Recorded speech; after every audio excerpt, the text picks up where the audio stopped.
My childhood, I used to love watching movies like Princess Bride and some of the old black and whites, Scaramouche and Errol Flynn, and I used to love those pirate movies, Captain Blood.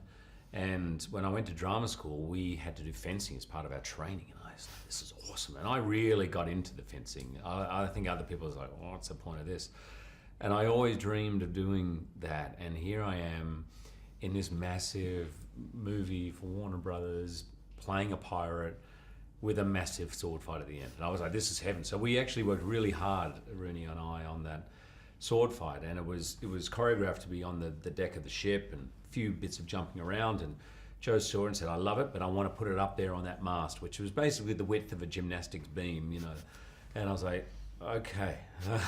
So we had to go back and do all that. But this whole movie was a dream come true.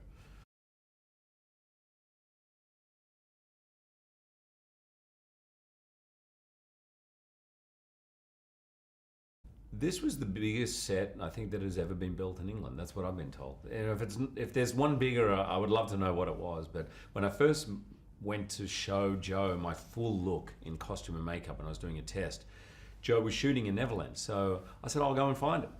So we went out, and Joe was somewhere scouting around for a shot, for his next shot. It took us 15 minutes to find the director. There were 4 ADs going around looking for Joe. Where's Joe? Where's Joe? Where's Joe? And no one is. He's by the mushroom on top of the thing with the thing and the birds, and that's how big it was. And so it was, and it smelt like a real forest. There were real trees in there. There were greenskeepers. It was always lit, really lit, and there was music. It was kind of like being a Burning Man or something.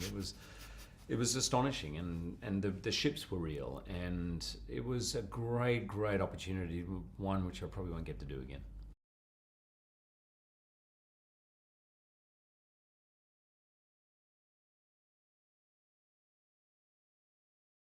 Levi was one of, I believe, 4,000 kids who auditioned, and you know, this is the same studio who did Harry Potter, so they did a very similar search.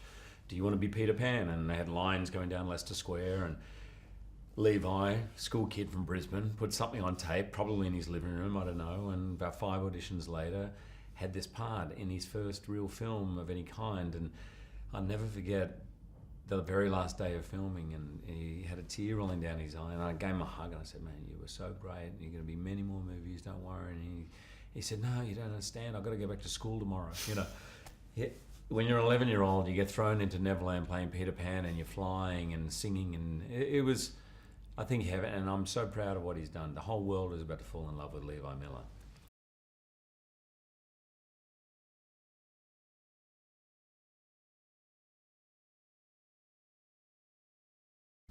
The original Peter Pan by J.M. Barrie had that great combination of being such an adventure tale for kids, and for being really poignant and meaningful for adults, and reminding adults to be more like kids. And the movie does that. It's a movie that finally for me, I could take my family to, my kids to, and they just loved it as much as my wife loved it, as my in-laws sort of loved it. It's one of those movies for everyone that is pure adventure and fun and fantasy on one level, but for adults it just makes you feel like being a little kid again.